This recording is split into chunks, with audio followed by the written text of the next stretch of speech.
அன்புக்குரிய மாணவர்களே, அனைவருக்கும் வணக்கம். நாம் இன்று பார்க்கக்கூடியது 12ஆம் வகுப்பு கணினி பயன்பாடுகள் பாடம் 16 மின்னணு செலுத்தல் முறைகள். இந்த பாடத்தினுடைய 3வது பகுதியா நாம பார்க்குறோம். இந்த 3வது பகுதியில் என்ன பார்க்குறோம் அப்படின்னு பார்த்தீங்கன்னா, கைபேசி மற்றும் இணையம் செலுத்தல் முறைகள் பற்றி நாம பார்க்க போறோம்.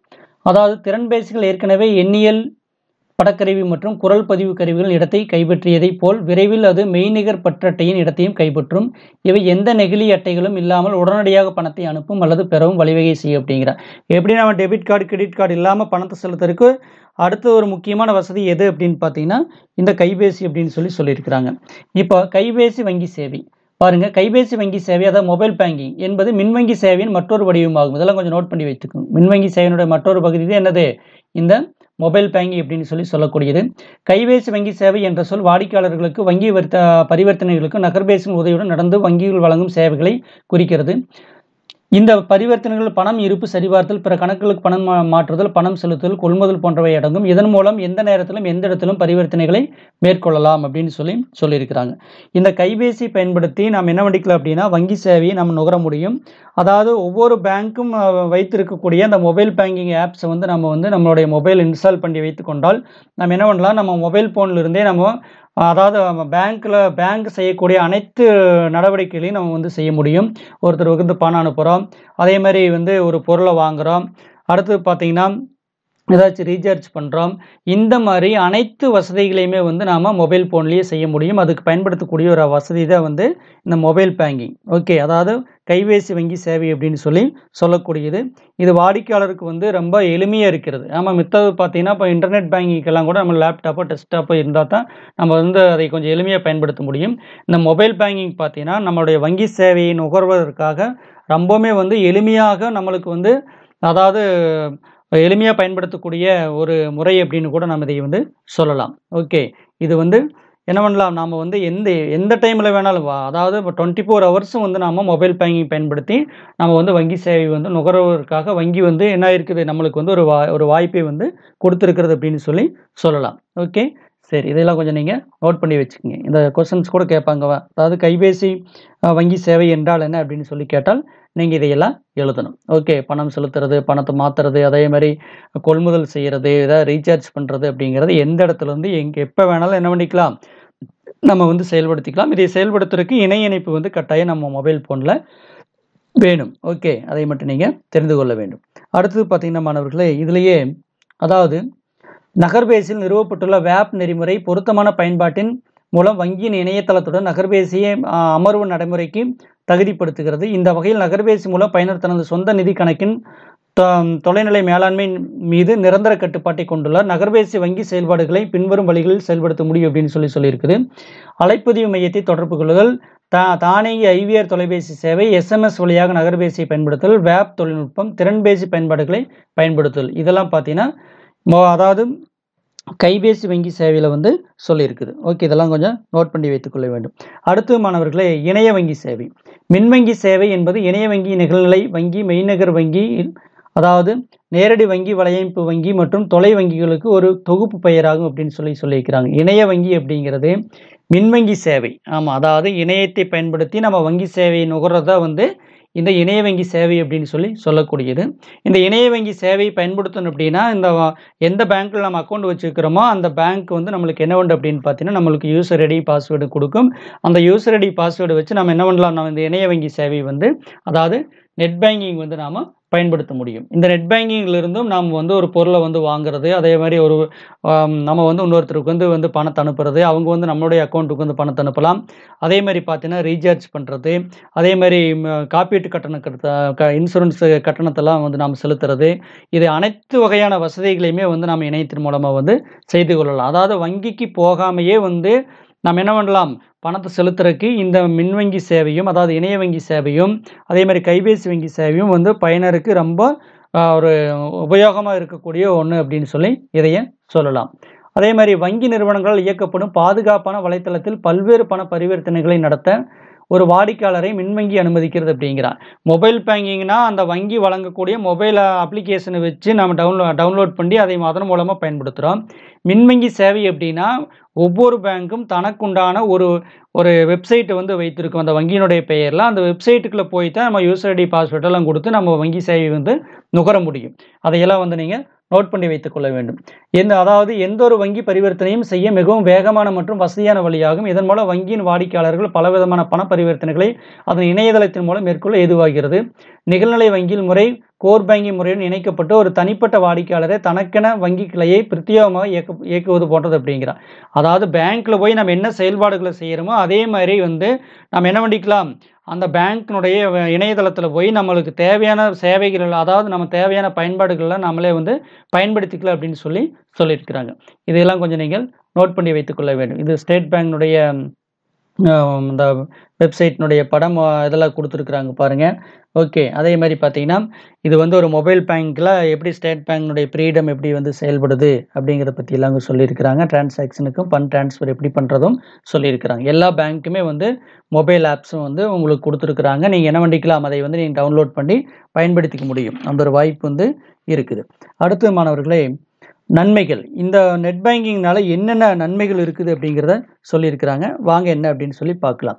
வாடிக்கையாளர் தனது பயனர் பெயர் கடவுச்சொல் மூலம் பாதுகாப்பாக தனது வசதிக்கேற்ப பணம் செலுத்தல், அதாவது இணைய அணுகல் மூலம் வங்கி சேவை உலகின் எந்த இடத்திலிருந்தும் எந்த நேரத்திலிருந்து பயன்படுத்த முடியும். ஒரு வாடிக்கையாளர் என்ன பண்ணலாம்னா உலகத்தில் எங்கிருந்து வேணாலும் அவர் அக்கௌண்ட் வச்சிருக்கக்கூடிய அந்த வங்கி சேவையை வந்து அவர் பயன்படுத்தலாம். அது அவருக்கு தனியாக பிரத்யேகமாக வந்து யூசர் ஐடி பாஸ்வேர்டெல்லாம் வந்து கொடுக்கப்பட்டிருக்கிறதுனால அது ரொம்ப அவருக்கு வந்து பாதுகாப்பாக இருக்குது அப்படின்னு சொல்லியிருக்கிறாங்க. பணம் செலுத்துறதுக்கு அதே மாதிரி மற்ற வசதிகளை பயன்படுத்திருக்கும்.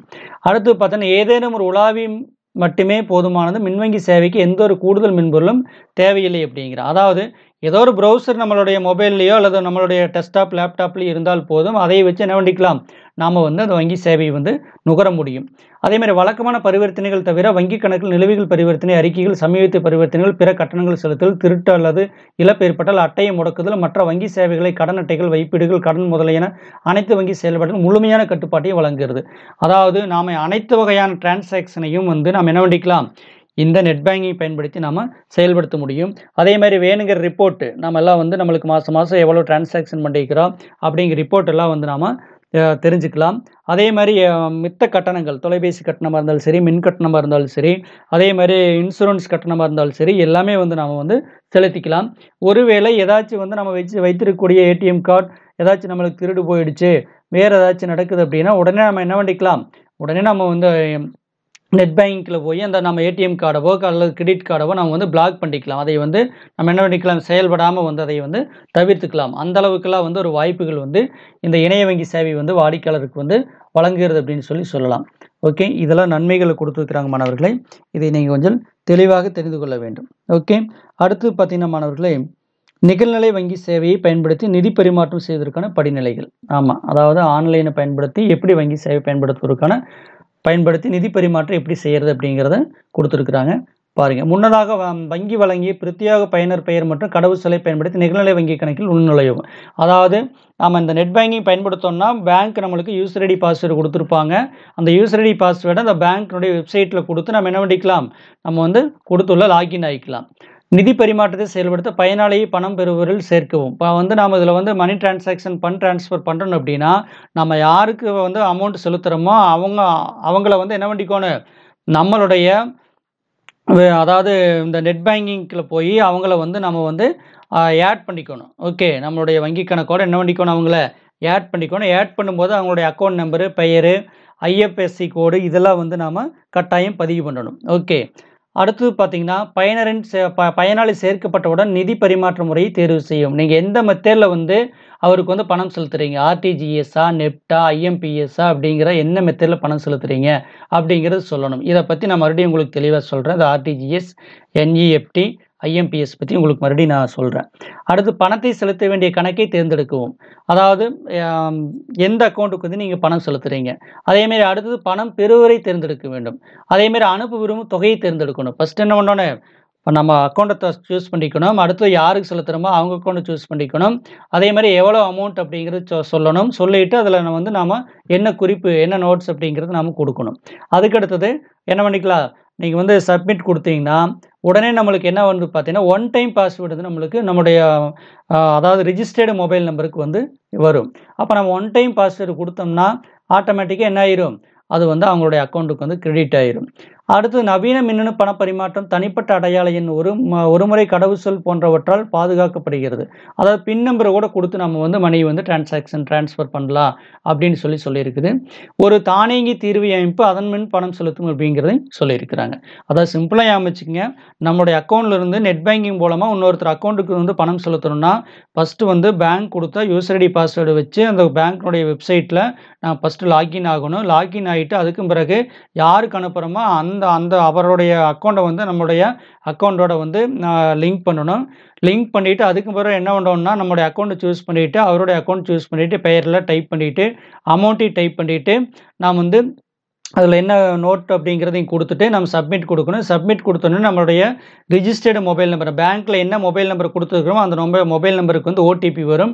ஓடிபிங்கிறது ஒன் டைம் பாஸ்வேர்டு. எதுக்காக ஓடிபி கொடுக்குறாங்க அப்படின்னா நாம் வந்து அதாவது நம்மளுடைய அக்கௌண்ட்லேருந்து யாராச்சும் நம்மளுடைய அக்கௌண்ட்டில் தவறாக நுழைஞ்சு நம்மளுடைய பணத்தை வந்து எடுத்துக்கக்கூடாது, கேக் பண்ணிடக்கூடாது அப்படின்னு ஒரு பாதுகாப்பு வசதிக்காகத்தான் வங்கி வந்து ஓடிபி கொடுக்குறது. ரெஜிஸ்டர்டு மொபைல் நம்பருக்கு தான் அந்த ஓடிபி வரும், ஒன் டைம் பாஸ்வேர்டு வரும்.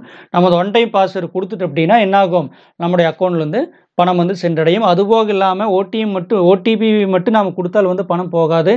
மறுபடியும் அடுத்து என்ன பண்ணுறோம் அப்படின்னா நம்மளுடைய பின் நம்பரையும் கொடுக்கணும். ஓகே, பார்த்தீங்கன்னா ஒரு 4 டிஜிட்டில் ஒரு பின் வந்து ஜென்ரேட் பண்ணியிருப்போம். அந்த பின் நம்பரையும் கொடுத்தா தான் வந்து பணம் வந்து நாம் யாருக்கு சென்ட் பண்ணுறோமோ அவங்களுக்கு வந்து சென்ட் ஆகும். இதெல்லாம் பார்த்தீங்கன்னா நெட் பேங்கிங்கில் ஃபண்ட் ட்ரான்ஸ்ஃபர் பண்ணுறதுக்கு நடக்கக்கூடிய சில நிகழ்வுகள். ஓகே, இதை நீங்கள் தெரிந்து வைத்துக் கொள்ள வேண்டும். அடுத்து மாணவர்களே, ஒருங்கிணைந்த செலுத்தல் இடைமுகம். அதாவது ஒருங்கிணைந்த செலுத்தல் இடைமுகம் அப்படிங்கிறது யூனிஃபைடு பேமெண்ட் இன்டர்ஃபேஸ், அதாவது யூபிஐ சொல்லக்கூடியது.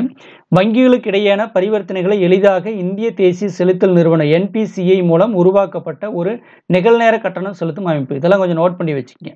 ஓகே, அதாவது 24 மணி நேரமும் வந்து பணத்தை வந்து நிகழ்நிலையில் செலுத்துறதுக்காக என்பிசிஐ மூலம் உருவாக்கப்பட்ட ஒரு நிகழ்நேர கட்டணம் செலுத்தும் அமைப்பு தான் இந்த யூபிஐ. யூபிஐனா என்னென்னு சொல்லி கொஸ்டின் கேட்டுருவாங்க.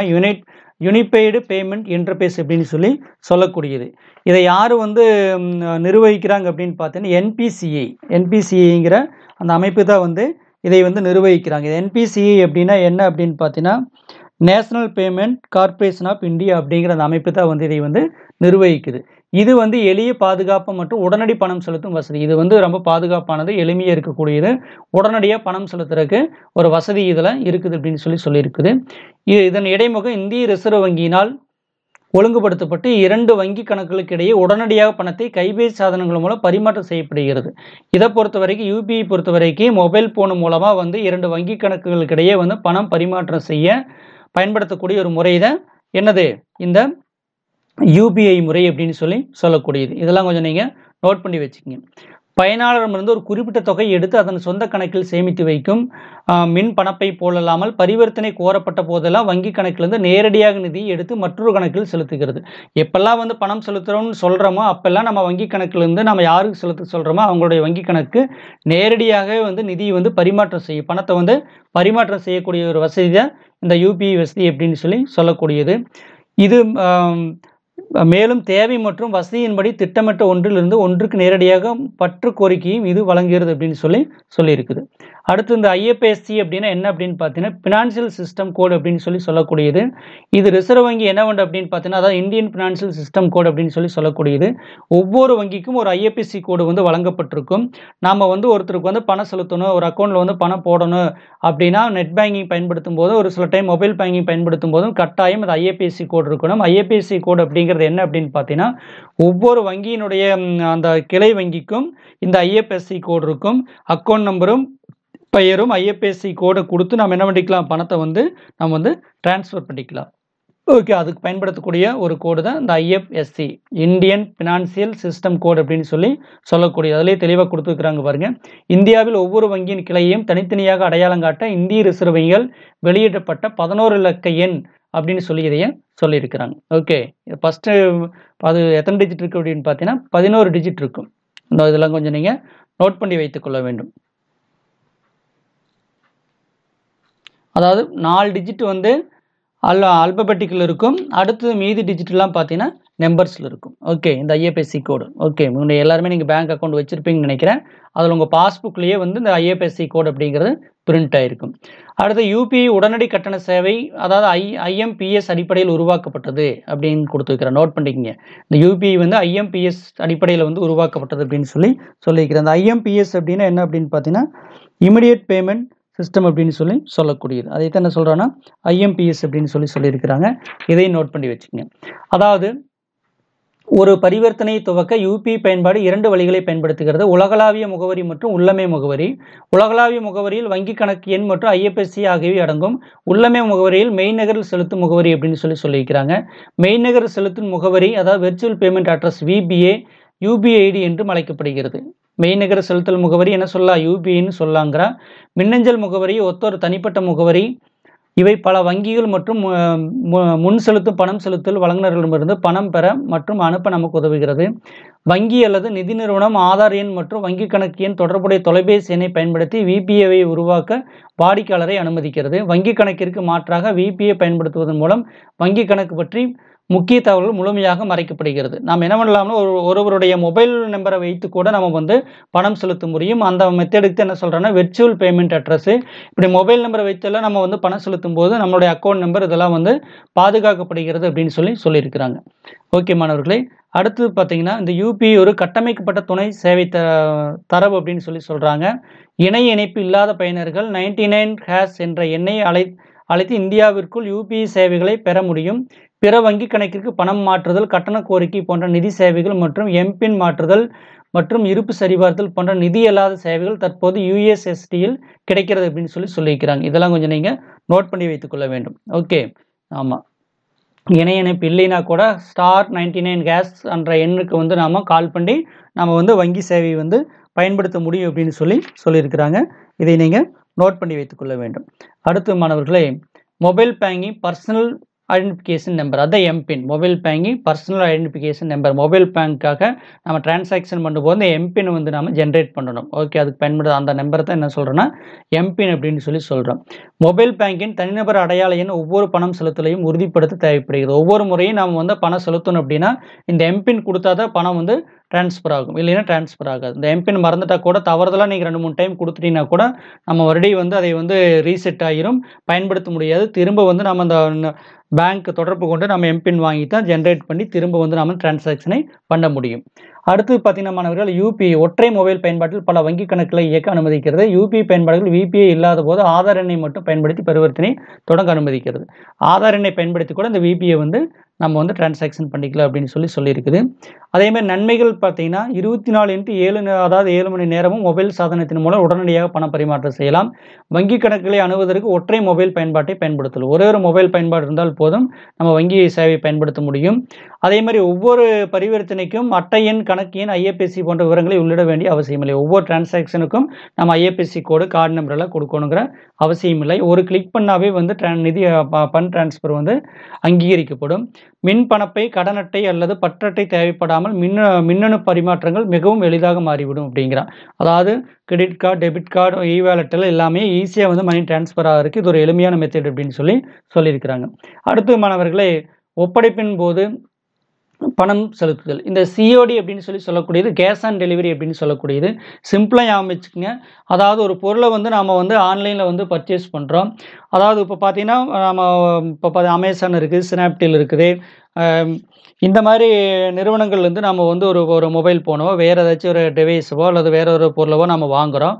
வாங்கும்போதே நம்ம வந்து அதாவது டெபிட் கார்டு, கிரெடிட் கார்டை வச்சோ பணம் செலுத்தலாம், அல்லது வந்து நெட் பேங்கிங் மூலமாக பணம் செலுத்தலாம். அது ஒரு மெத்தேடு. அடுத்தது பார்த்தீங்கன்னா இன்னொரு மெத்தேடு, நம்ம பொருளை ஆர்டர் பண்ணிடுவோம், பொருளை நம்ம கையில் வாங்கிட்டு பணத்தை கொடுப்போம். அதுதான் வந்து கேஷ் ஆன் டெலிவரி அப்படின்னு சொல்லக்கூடியது. அதாவது ஒப்படைப்பின் போது பணம் செலுத்தல் முறை அப்படின்னு சொல்லக்கூடியது. அதாவது கலெக்ஷன் ஆன் டெலிவரி என்று அழைக்கப்படுகிறது அப்படின்னு சொல்கிறாங்க. இதெல்லாம் கொஞ்சம் நீங்கள் நோட் பண்ணி வைத்துக்கொள்ளவும். இது வந்து ஆன்லைனில் ஒரு பொருளை வாங்கும்போது இந்த நடைமுறையெல்லாம் நம்ம பயன்படுத்தலாம். அந்த நிறுவனங்கள் நம்ம எந்த நிறுவனத்தில் பர்ச்சேஸ் பண்ணுறோமோ, பொருளை வாங்குகிறோமோ, அதில் வந்து பார்த்தீங்கன்னா எல்லா பொருளுக்கும் இந்த கேஷ் ஆன் டெலிவரி ஆப்ஷன் கொடுக்க மாட்டாங்க. ஒரு சில பொருட்களுக்கு மட்டுமே இந்த கேஷ் ஆன் டெலிவரி ஆப்ஷன் இருக்கும். இது பணத்தை முன்கூட்டியே செலுத்துவதற்கு மாறாக பொருட்களை பெற்றுக்கொண்ட பின் பணம் செலுத்தும் முறை தான் வந்து அந்த கேஷ் ஆன் டெலிவரி அப்படின்னு சொல்லியிருக்கிறாங்க. இது வந்து ஏற்கனவே வந்து கேஷ் ஆன் டெலிவரி ஆப்ஷன் நம்ம இப்போ அந்த பொருளை வாங்கும்போது அங்கே ஆப்ஷன் இருந்தால் மட்டும்தான் நம்ம அதை வந்து பயன்படுத்த முடியும். ஓகே, இல்லைன்னா வந்து நாம் அதையே பயன்படுத்த முடியாது அப்படின்னு சொல்லியிருக்கிறாங்க. கேஷ் ஆன் டெலிவரி பெரும்பாலும் மின் வணிகத்தில் கூடுதல் கட்டணம் செலுத்தல் விருப்பமாக பயன்படுத்தப்படுகிறது. பொருள் ஒப்படைக்கப்படும் போது மட்டுமே பணம் செலுத்தும் நன்மையை இது பெறுவோருக்கு வழங்குகிறது. இது மரபுசார் அமைப்பை ஒத்ததாக உள்ளது. பணம் செலுத்தாவிட்டால் பொருள் மீண்டும் விற்பனையாளர்களும் திருப்பி அனுப்பப்படும். ஒருவேளை நம்ம பணம் செலுத்தலை, நம்ம வாங்கின பொருள் ரேட் அதிகமாக இருக்குது, நம்ம பணம் கொடுக்க முடியலைன்னா நம்மளுக்கு பொருள் கிடைக்காது. அவங்க என்ன பண்ணிடுவாங்க, திரும்ப வந்து எந்த கம்பெனியில் அந்த பொருள் நம்ம பெற்றோமோ அந்த கம்பெனி, அதாவது நம்ம ஆர்டர் பண்ணமோ நம்மளுக்கு கை கிடைக்காம அந்த பொருள் வந்து திரும்ப வந்து கம்பெனிக்கே வந்து அனுப்பி வைக்கப்படும். அதான் என்ன சொல்கிறேன் அப்படின்னு பார்த்தீங்கன்னா, என்னது அந்த பணம் செலுத்தாமல் வந்து நம்ம வந்து பணம் கொடுக்காம அந்த பொருளை வாங்க முடியாது அப்படிங்கிறத இதில் இருக்கக்கூடிய ஒரு மிகப்பெரிய ட்ராபேக் அப்படின்னு சொல்லி நாம் சொல்லலாம். ஓகே மாணவர்களே, இத்துடன் வந்து நாம் இந்த பாடம் வந்து முடிவு பகுதிக்கு வந்துட்டோம். இதில் நீங்கள் ஒன்று சிம்பிளாக தெரிஞ்சுக்க வேண்டியது என்ன அப்படின்னு பார்த்தீங்கன்னா, இந்த என்னது அதாவது ஆர்டிஜிஎஸ், நெப்ட்டு, இசிஎஸ் இதை பற்றியெல்லாம் நீங்கள் ஒரு சில தகவல் வந்து நீங்கள் தெரிந்து கொள்ள வேண்டும். அது என்ன அப்படிங்கிறத மட்டும் உங்களுக்கு சுருக்கமாக சொல்கிறேன். நீங்கள் கொஞ்சம் அதை என்ன அப்படின்னு பார்த்துக்க. நெப்ட் அப்படின்னா நம்மளுக்கு தெரியும், அதாவது என்னது ஃபண்ட் ட்ரான்ஸ்ஃபர் பண்ணுறதுக்கு பயன்படுத்தக்கூடிய ஒரு முறை தான் வந்து இந்த நெப்ட்டு, ஆர்டிஜிஎஸ், அதே மாதிரி இசிஎஸ், ஐஎம்பிஎஸ், யூபிஐ இது எல்லாமே பார்த்தீங்கன்னா ஃபண்ட் ட்ரான்ஸ்ஃபர் பண்ணுறதுக்குண்டான ஒரு முறை. ஓகே, மின்னணு நிதி பரிமாற்ற முறை அப்படின்னு சொல்லலாம். இந்த நெப்ட் அப்படிங்கிறது என்ன அப்படின்னு பார்த்தீங்கன்னா என்ன சொல்லலாம், நெப்டினுடைய விரிவாக்கம் அதாவது நேஷ்னல் எலக்ட்ரானிக் ஃபண்ட் ட்ரான்ஸ்ஃபர் அப்படின்னு சொல்லி நாம் நெப்ட்டை வந்து நாம் சொல்லலாம். அதாவது ஃபண்ட் ட்ரான்ஸ்ஃபர் பண்ணுறதுக்காக பயன்படுத்தக்கூடிய ஒரு முறை. அடுத்தது ஆர்டிஜிஎஸ் அப்படின்னா ரியல் டைம் கிராஸ் செட்டில்மெண்ட் அப்படின்னு சொல்லி நாம் அதை சொல்லலாம். ஐஎம்பிஎஸ் பார்த்தீங்கன்னா இமிடியேட் பேமெண்ட் சிஸ்டம் அப்படின்னு சொல்லி அதை சொல்லலாம். இதெல்லாம் வந்து பார்த்தீங்கன்னா பணம் செலுத்துறதுக்கு உண்டான ஒரு மெத்தேடு அப்படின்னு சொல்லி நாம் சொல்லலாம்.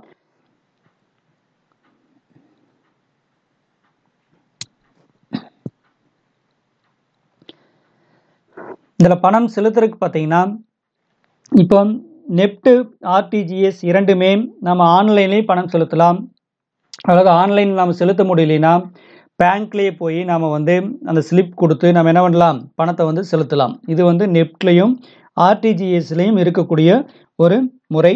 நெப்ட்டை பொறுத்த வரைக்கும் இது வந்து ஆர்பிஐ தான் வந்து நிர்வகிக்குது. அதே மாதிரி அதாவது ஆர்பிஐ தான் வந்து இதையே நிர்வகிக்குது அப்படின்னு சொல்லலாம். அதே மாதிரி ஆர்டிஜிஎஸும் அதே மாதிரி தான். இந்த நெப்ட்டை பொறுத்த வரைக்கும் நாம் ₹1 நாம் வந்து பணத்தை வந்து ட்ரான்ஸ்ஃபர் பண்ண முடியும். நெப்ட்டு, ஐஎம்பிஎஸ், யூபிஐலாம் நம்ம என்ன பண்ணலாம், அதாவது ₹1 கூட வந்து பணத்தை வந்து நாம் ட்ரான்ஸ்ஃபர் பண்ணலாம். ஆனால் ஆர்டிஜிஎஸ் பொறுத்த வரைக்கும் குறைஞ்சபட்சமே வந்து 2 lakhs தான் நம்ம வந்து பணத்தை செலுத்த முடியும். அதனால தான் பார்த்தீங்கன்னா அதிக அளவு பணம் செலுத்துகிற மாதிரி இருந்தால் மட்டும்தான் நம்ம ஆர்டிஜிஎஸ் மெத்தடை வந்து பயன்படுத்தணும். ஓகே, ஆனால் நம்ம குறைவான அளவில் பணம் செலுத்துகிறோம் அப்படின்னா நம்ம நெப்ட்டு, ஐஎம்பிஎஸ், யூபிஐ இந்த மெத்தடெல்லாம் வந்து நாம் பயன்படுத்தலாம். ஓகே, இப்போ நல்லா ஞாபகம் வச்சுக்க, நெப்ட்டும் ஆர்டிஜிஎஸும் ஆன்லைன்லேயும் பணம் செலுத்தலாம், ஆஃப்லைன்லேயும் வந்து பணம் செலுத்தலாம் அப்படின்னு சொல்லியிருக்குது. நெப்ட்டை பொறுத்த வரைக்கும் அதாவது ஒவ்வொரு அரை மணி நேரத்துக்கும் வந்து நாம் இதில் ட்ரான்ஸ்ஃபர் பண்ண அமௌண்ட் வந்து கன்ஃபர்மேஷன் வந்து சென்றடையும். ஓகே, நம்ம யாருக்கு வந்து அமௌண்ட் செலுத்துகிறோமோ அவங்களுக்கு வந்து போகும். ஆனால் வந்து இது எல்லாமே இந்த நெப்ட்டு, ஆர்டிஜிஎஸ் பொறுத்த வரைக்கும் எல்லாமே ஒர்க்கிங் ஹவர்ஸில் மட்டும்தான் நடைபெறக்கூடியது. ஓகே, நெப்ட்டும் ஆர்டிஜிஎஸும் இதில் அனுப்பக்கூடிய பணம் எப்படி இருக்கும், எல்லாமே பார்த்தீங்கன்னா ஒர்க்கிங் ஹவர்ஸில் தான் வந்து இது செயல்படும். அதே மாதிரி நெப்ட்டை பொறுத்த வரைக்கும் இந்த ஆர்டிஜிஎஸ் நெப்டெல்லாம் பொறுத்த வரைக்கும் இதில் வந்து மணி சென்ட் பண்ணக்கூடிய மேக்ஸிமம் லிமிட் வந்து எவ்வளோன்ட்டு கிடையாது. ஓகே, அடுத்து பார்த்தீங்கன்னா ஐஎம்பிஎஸ். அதாவது ஐஎம்பிஎஸ்னால் என்ன சொல்கிறேன், இமிடியேட் பேமெண்ட் சர்வீஸ் அப்படின்னு சொல்லலாம். இது வந்து பார்த்தீங்கன்னா 24 மணி நேரம் செயல்படக்கூடியது. 24/7ங்கிற முறையில் செயல்படக்கூடியது. எனி டைம் வந்து நம்ம வந்து ஃபண்டு ட்ரான்ஸ்ஃபர் பண்ணிக்கலாம். ஓகே, ஆமாம். அதே மாதிரி யூபிஐயும் அதே மாதிரி தான். இது வந்து பார்த்தீங்கன்னா நாம் வந்து எனி டைம் வந்து ஃபண்டை வந்து நாம் ட்ரான்ஸ்ஃபர் பண்ணிக்கலாம். இதுக்கு வந்து ஒர்க்கிங் ஹவர்ஸ் எல்லாம் கிடையாது. எந்த நேரத்தில் வேணால் நம்ம வந்து பணத்தை செலுத்திக்கலாம். அதே மாதிரி பார்த்தீங்கன்னா இதில் மினிமம் பார்த்தீங்கன்னா ₹1 நம்ம பணத்தை செலுத்தலாம். மேக்ஸிமம் பார்த்தீங்கன்னா 2 lakhs வரைக்கும் நாம் வந்து பணத்தை வந்து ட்ரான்ஸ்ஃபர் பண்ணிக்கலாம். இதுக்கு எடுத்துக்காட்டெல்லாம் பார்த்தீங்கன்னா இந்த யூபிஐக்கு கூகுள் பே, ஃபோன்பே, பேடிஎம் இதெல்லாம் பார்த்தீங்கன்னா நம்ம வந்து இந்த யூபிஐ மெத்தடை பயன்படுத்தி நம்ம வந்து பணம் செலுத்துறதா வந்து நம்ம எடுத்துக்கொள்ளலாம்.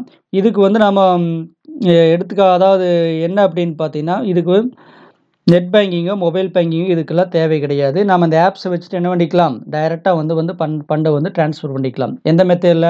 யுபிஐ மெத்தேட்ல. ஓகே மாணவர்களே, இதெல்லாம் பார்த்தீங்கன்னா நெஃப்ட், ஆர்டிஜிஎஸ், ஐஎம்பிஎஸ், யுபிஐ பற்றியுண்டான ஒரு சிறு விளக்கங்கள், ஓவரால் வியூ கொடுத்துருக்குறோம். இது என்ன அப்படிங்கிறத நீங்க பார்த்துக்கொள்ள வேண்டும். ஓகே மாணவர்களே, அடுத்தது பார்த்தீங்கன்னா இந்த மறையீட்டு நாணயத்தை பற்றி ஒரு சின்ன ஒரு கிண்ட்ஸ் மட்டும் சொல்கிறேன். அது என்னங்கிறத மட்டும் தெரிஞ்சுக்கங்க. ஏன்னா லாஸ்ட் இயர் வெர்ஷனில் வந்து உங்களுக்கு இருந்து இந்த வெர்ஷனில் இல்லை. சிம்பிளாக ஞாபகம் வச்சுக்கோங்க. இந்த மறையீட்டு நாணயத்தை என்ன சொல்கிறாங்க அப்படின்னு பார்த்தீங்கன்னா கிரிப்டோ கரன்சி அப்படின்னு சொல்கிறாங்க. அதாவது என்ன சொல்கிறாங்க அப்படின்னு பார்த்தீங்கன்னா கிரிப்டோ கரன்சி அப்படின்னு சொல்லக்கூடியது அந்த மறையீட்டு நாணயம் அப்படின்னு சொல்லக்கூடியது. இது வந்து பார்த்தீங்கன்னா பண மதிப்புக்கு பதிலாக வந்து பயன்படுத்தக்கூடிய ஒரு பேமெண்ட் முறை தான். ஆமாம், அதாவது பணம் செலுத்தல் முறை தான் அப்படின்னு சொல்கிறாங்க.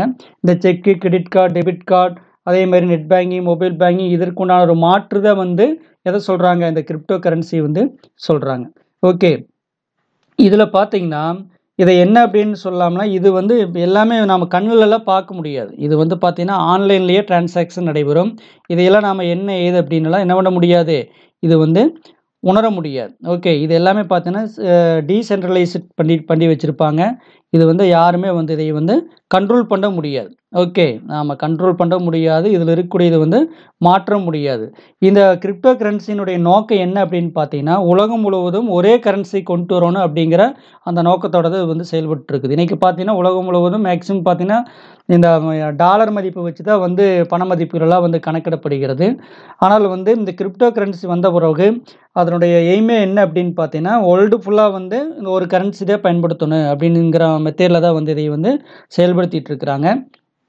இதை பொறுத்த வரைக்கும் பார்த்தீங்கன்னா டிஜிட்டல் கரன்சி அப்படின்னு கூட இதை வந்து சொல்லலாம். இதையெல்லாம் நம்ம பார்க்க முடியாது. இது இணையத்தின் மூலமாக மட்டும்தான் வந்து பரிமாற்றப்படும். இது வந்து நேரில் நாம் இந்த கிரிப்டோ கரன்சி வந்து பார்க்க முடியாது. எல்லாமே இங்கே எதன் மூலமாக நடைபெறும், எல்லாமே பார்த்தீங்கன்னா இணையத்தின் மூலமாக நடைபெறக்கூடிய ஒரு டிரான்சாக்ஷன் தான். இது இப்படி இருக்கும் அப்படி இருக்குது அப்படின்லாம் இது யூகிச்சு வந்து நாம் எதையுமே வந்து இதையே சொல்ல முடியாது. இதை நாம் என்ன சொல்ல அப்படின்னு பார்த்தீங்கன்னா டிஜிட்டல் கரன்சி அப்படின்னு இதையே சொல்லலாம். ஓகே, இதை வந்து எல்லாம் கொஞ்சம் என்ன அப்படிங்கிறத மட்டும் தெரிஞ்சு வச்சுக்கோங்க. இது வந்து ஆன்லைனில் மட்டும்தான் நாம் வந்து பயன்படுத்த முடியும். ஓகே, சரி, அடுத்தது இதுலேயே பார்த்தீங்கன்னா மாணவர்களே கிரிப்டோ கரன்சியில் பிட்காயின், ஆல்ட் காயின் அப்படின்னு எல்லாம் இருக்குது. அதில் பயன்படுத்தக்கூடிய மறையீட்டு நாணயம், ஆமாம், கிரிப்டோ கரன்சியினுடைய அந்த காயின் பேர் தான் வந்து பார்த்தீங்கன்னா பிட்காயின் அப்படின்னு சொல்லக்கூடியது. முதல்ல இந்த கிரிப்டோ கரன்சியை பயன்படுத்தின அந்த நாணயம் என்ன அப்படின்னு பார்த்தீங்கன்னா பிட்காயின் தான். ஓகே, கிரிப்டோ கரன்சியில் பயன்படுத்தின நாணயம் பிட் நாணயம். இந்த கிரிப்டோ கரன்சி வந்து அந்த பிட் நாணயத்தை வந்து யார் முதல்ல உருவாக்குனாங்க அப்படிங்கிற ஒரு அசம்ஷனில் தான் சொல்கிறாங்க. அதாவது சத்தோஷி நாகமோட்டோ அப்படிங்கிறவர் தான் வந்து இந்த பிட்காயினை வந்து உருவாக்குனார். இவர் வந்து ஒரு அறியப்படாத நபர், 2009 வந்து உருவாக்கப்பட்டது அப்படின்னு சொல்கிறாங்க. அதுபோக SHA 256ங்கிற ஒரு மறையீட்டு ஒரு ஹேஷ் செயற்கூறை பயன்படுத்தி தான், ஒரு நெறிமுறையை பயன்படுத்தி தான் வந்து இந்த பிட்காயினெல்லாம் பயன்படுத்துகிறாங்க அப்படின்னு சொல்கிறாங்க. இந்த பிட்காயின்லேயே வந்ததுக்கு பிறகு நேம் காயின், லைட் காயின், அதேமாதிரி பிட்காயின் கோல்டு அப்படிங்கிற நிறையா காயின்ஸ் எல்லாம் வந்து இடம்பெற்றது அப்படின்னு எல்லாம் சொல்லியிருக்கிறாங்க. அதுபோக ஆல்ட் காயின் எல்லாம் வந்து பிட்காயினுக்கு பிறகு வந்தது அப்படின்லாம் அதை பற்றியெல்லாம் சிறு விளக்கங்கள் கொடுத்துருக்குறாங்க. அதே மாதிரி ஒரு குறியாக்கத்து நெறிமுறையை வைத்து வந்து என்ன பண்ணலாம்னா புதிய பிட்காயின் எல்லாம் வந்து உருவாக்கலாம் அப்படின்லாம் சொல்லியிருக்கிறாங்க. அதுபோக இந்த கிரிப்டோ கரன்சியை வந்து ஒரு தொடரோடு, அதாவது பிளாக் செயினை வச்சு தான் வந்து இது வந்து செயல்படுது அப்படின்னு சொல்லியிருக்கிறாங்க. நாளடைவில் அனைத்து செயல்பாடுகளுமே வந்து பார்த்திங்கன்னா இந்த நம்ம பயன்படுத்தக்கூடிய கரன்சி எல்லாமே இந்த பிளாக் செயின்ங்கிற மெத்தேடை பயன்படுத்தி தான் வந்து நடக்கும் அப்படிங்கிற மாதிரியெல்லாம் நிறையா விளக்கங்கள் கொடுத்துருக்குறாங்க. அதாவது பிளாக் செயின் அப்படிங்கிறது வேற ஒன்றும் இல்லை, இது என்ன தொடரேடு அப்படின்னு சொல்லக்கூடியது. இப்போ நாம் வந்து ஒருத்தருக்கு வந்து நாம் இப்போ எக்ஸாம்பிள் பார்த்தீங்கன்னா ஏங்கிற ஒருத்தர் இருக்கிறாரு, பிக்கு வந்து ஏ வந்து பணம் அனுப்புகிறாரு. ஓகே, இப்போ பணம் அனுப்பும்போது என்ன ஆகும் அப்படின்னா இந்த ஏலேருந்து பிக்கு பணம் அனுப்பும்போது ஒரு பிளாக் வந்து கிரியேட் ஆகும். என்ன கிரியேட் ஆகும்? ஒரு பிளாக் வந்து கிரியேட் ஆகும். அந்த பிளாக் கிரியேட் ஆகும்போது அதுக்கு ஒரு வந்து கேஷ், அதாவது கிரிப்டோ கேஷ் வந்து உருவாக்கப்படும். அது எதற்காக உருவாக்கப்படுகிறது அப்படின்னு பார்த்தீங்கன்னா அந்த கிரிப்டோ கேஷ் வந்து அந்த பிளாக் வந்து ஒரு பாஸ்வேர்டு மாதிரி, ஓகே, ஒரு என்கிரிப்ஷன், அது பார்த்தீங்கன்னா ஒரு 16 டிஜிட்டில் வந்து இடம்பெற்றிருக்கும். ஓகே, அது வந்து அந்த பிளாக் வந்து ஒரு பாதுகாப்பை கொடுக்கும். அப்போ பார்த்தீங்கன்னா ஏ வந்து பிக்கு அனுப்புகிறாருன்னா ஏவுக்கும் பிக்கும் இடையே ஒரு செயின், அதாவது ஒரு லிங்க் ஏற்படும். அதுக்கு வந்து என்ன இருக்குது அப்படின்னு பார்த்தீங்கன்னா ஒரு வந்து ஹேஷ் வந்து இடம்பெறும். அந்த ஹேஷ்ங்கிறது வேற ஒன்றும் இல்லை. என்ன சொல்கிறோம், அந்த ஹேஷ் அப்படிங்கிறது அது ஒரு குறியீடு. ஓகே, ஆங்கிலமும் அதாவது நம்பர்ஸும் அந்த லெட்டர்ஸும் கலந்த ஒன்றை தான் நான் என்ன சொல்கிறேன் அப்படின்னு பார்த்தீங்கன்னா ஹேஷ் அப்படின்னு சொல்லக்கூடியது. அடுத்தது பார்த்தீங்கன்னா இப்போ பி வந்து சிக்கு அனுப்புகிறாருன்னா இந்த பி சிக்கும் ஒரு லிங்க் ஏற்படும். அப்போ பி சிக்கும் ஒரு பிளாக் இருக்கும். அந்த பிளாக் பார்த்தீங்கன்னா ஒரு ஹேஷ் குறியீடு வந்து இடம்பெறும். அடுத்தது பார்த்தீங்கன்னா சி டிக்கு அனுப்புவார். அப்போ சி வந்து டிக்கு அனுப்புவது சி டிக்கும் இடையில ஒரு பிளாக் ஏற்படும். ஒரு பிளாக் உருவாக்குவாங்க. ஓகே, ஒரு பிளாக் உருவாக்குவாங்க. அந்த பிளாக் பார்த்தீங்கன்னா அங்கேயும் வந்து பார்த்தீங்கன்னா ஒரு கிரிப்டோ கேஷ் வந்து அந்த குறியீடு வந்து உருவாக்கப்படும்.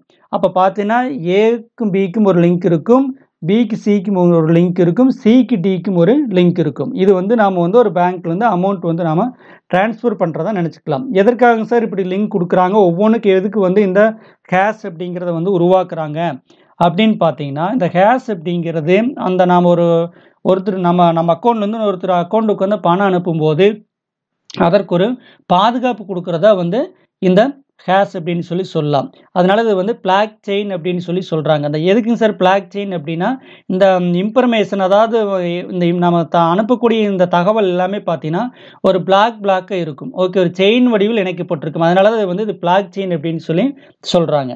அடுத்தது பார்த்தீங்கன்னா இதில் வந்து நம்ம அனுப்பக்கூடிய அந்த இதுக்கு அந்த மதிப்புக்கெல்லாம் என்ன இருக்குது பார்த்தீங்கன்னா ஒரு செக்யூர்டு வந்து கொடுக்கணும். ஓகே, அந்த செக்யூர்டு கொடுக்குறக்காகத்தான் வந்து பார்த்தீங்கன்னா இந்த ஹேஷ் அப்படிங்கிற மெத்தடை வந்து பயன்படுத்துகிறாங்க. அதுபோக 3 வகையான பாதுகாப்பு கொடுக்குறாங்க.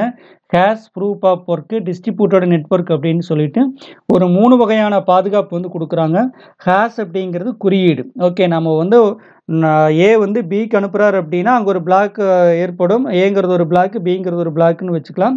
அந்த பிளாக்ல என்ன ஆகும் அப்படின்னு பார்த்தீங்கன்னா அந்த 2 பிளாங்க் ஒரு செயின் மாதிரி ஒரு லிங்க் ஏற்படும். அந்த லிங்க்கு என்ன கொடுத்துருப்பா அப்படின்னு பார்த்தீங்கன்னா கேஷ் அந்த கிரிப்டோ கேஷ் வந்து அதில் இடம்பெற்றிருக்கும். இதையும் வந்து யாரும் வந்து இடையில வந்து கேக்கர்ஸ் வந்து கேக் பண்ண முடியாது. ஓகே, கேக்கர்ஸ் என்ன பண்ண முடியாது, கேக் பண்ண முடியாது. என்ன காரணம் அப்படின்னா இது ஒவ்வொரு டைமும் டிரான்சாக்ஷன் பண்ணும்போதும் ஒவ்வொரு பிளாக்கும் தனித்தனி ஹேஷ் குறியீடு வந்து இடம்பெற்றிருக்கும். இப்போ ஏலேருந்து பிக்கு அனுப்புகிறோம், பியிலேருந்து சிக்கு அனுப்புகிறோம்னா சியில் வந்து பியினுடைய கேஷ் வந்து இடம்பெற்றிருக்கும், பியில் வந்து ஏனுடைய கேஷ் இடம்பெற்றிருக்கும். எல்லாம் தனித்தனி பகுதிகளாக வந்து இடம்பெற்றிருக்கும். இந்த மாதிரி நடைபெறக்கூடியதாக வந்து பார்த்தீங்கன்னா இந்த கேஷ் குறியீடு. இது வந்து எதுக்காக இந்த மாதிரி கொடுக்கப்படுகிறது அப்படின்னு பார்த்தீங்கன்னா, நாம் வந்து ஒரு கேக்கர்ஸ் வந்து இப்போ வந்து சிங்கிற ஒரு பிளாக்ல போய் அவர் அங்கே இருக்கக்கூடிய அந்த கோடை கண்டுபிடிச்சி எடுத்து அதில் இருக்கக்கூடிய அமௌண்ட் ஏதாவது சேஞ்ச் பண்ணலாம் அப்படின்னு நினைக்கிறாரு அப்படின்னா அவர் சேஞ்ச் பண்ண முடியாது, சேஞ்ச் பண்ணுறதுக்கு விடாது. காரணம் என்ன அப்படின்னா அதனுடைய லிங்க் வந்து பியில் இருக்குது. பியில் ஏதாவது சேஞ்ச் பண்ண நினைக்கிறாரு அப்படின்னா அதனுடைய லிங்க் வந்து ஏழு இருக்குது. இந்த மாதிரி அதாவது நம்ம அனுப்பக்கூடிய அந்த பண மதிப்புக்கு ஒரு பாதுகாப்பை கொடுக்கக்கூடியதான் இந்த ஹேஷ் குறியீடு அப்படின்னு அதாவது ஹேஷ் அப்படின்னு சொல்லக்கூடிய இந்த கிரிப்டோ கேஷ்ங்கிற அந்த குறியீடுகள். அந்த குறியீடு மீன்ஸ் என்னென்னா பார்த்தீங்கன்னா அதில் வந்து லெட்டர்ஸ் எல்லாம் கலந்துருக்கும். இங்கிலீஷ் அண்டு நம்பர்ஸ் எல்லாம் வந்து மிக்ஸ் ஆகி இருக்கக்கூடிய ஒரு 16 டிஜிட் தான் என்ன சொல்கிறேன் அப்படின்னு பார்த்தீங்கன்னா இந்த ஹேஷ் அப்படின்னு சொல்கிறோம். இதை பார்த்தீங்கன்னா யாரும் வந்து ஹேக் பண்ண முடியாது. ஓகே, ஆமாம், இதை தான் வந்து பிளாக் செயின் அப்படின்னு சொல்கிறாங்க.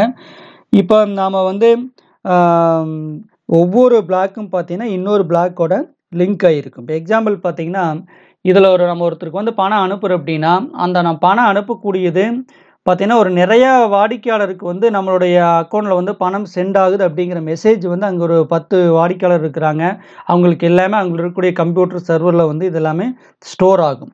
அப்போ ஸ்டோர் ஆகும்போது என்ன பண்ண முடியாது அப்படின்னு பார்த்தீங்கன்னா நம்ம அனுப்பக்கூடிய எல்லா தகவலுமே அங்கே போகும், ஆனால் என்ன தகவல்னு போகாது. அப்போ என்ன பண்ண முடியாது அப்படின்னு பார்த்தீங்கன்னா ஒரு கேக்கர்ஸ் வந்து உடனே வந்து ஒரு பிளாக்கில் போய் என்ன பண்ண முடியாது, பணத்தை வந்து கேக் பண்ணி எடுக்க முடியாது.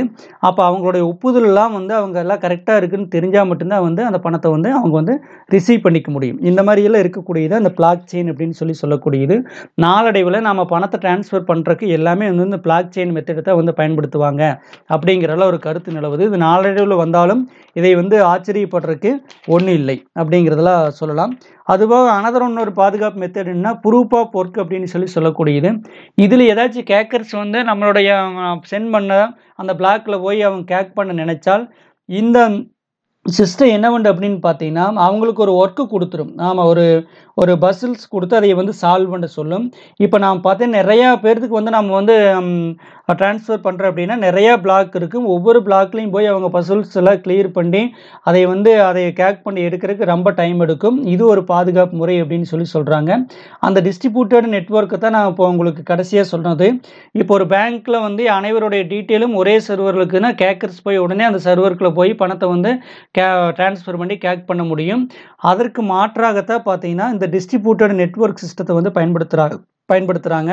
இப்போ நாம ஒரு பணத்த சென்ட் பண்றோம் அப்படின்னா, அதுல ஒரு 10 மெம்பர்ஸ் வந்து அக்கவுண்ட் ஹோல்டரா இருக்கிறாங்க அப்படின்னா, ஒவ்வொருத்தருடைய அக்கவுண்ட்டுக்கும் என்ன ஆகும் அப்படின்னா, நாம செய்யக்கூடிய இந்த டிரான்சாக்ஷன் எல்லாமே போகும். ஆனா என்ன பண்ண முடியாது, அந்த கேக்கர்ஸ் வந்து அங்க இருக்கக்கூடிய பிளாக்க வந்து கேக் பண்ணி, அதாவது நாம அங்க வைத்திருக்கக்கூடிய அந்த பணத்த வந்து என்ன பண்ண முடியாது, அவங்க வந்து கேக் பண்ணி எடுக்க முடியாது. அந்த 10 மெம்பர்ஸ் வந்து என்ன பண்ணோனே அதாவது அந்த தகவல வந்து அப்டேட் ஆயிருக்குதான்னு அவங்களுக்கு அனுமதி குடுத்தால் மட்டும் தான் என்ன பண்ண முடியும், அந்த பணத்த வந்து அந்த கேக்கர்ஸ் வந்து கேக் பண்ணி எடுக்க முடியும். இந்த மாரி ஒரு பாதுகாப்பு நிறைந்த அம்சமாகத்தான் வந்து இந்த பிளாக் செயின்ல நடக்குது அப்படின்னு சொல்லியிருக்குது. இதெல்லாம் வந்து நாளடைவுல வரும் அப்படிங்கிறத ஒரு கருத்தா வந்து சொல்லியிருக்குது. ஓகே மாணவர்களே, இந்த பாடம் இத்துடன் நிறைவடைந்தது. மீண்டும் நாம வந்து அடுத்த பாடத்தில் சந்திப்போம். நன்றி மாணவர்களே, வணக்கம்.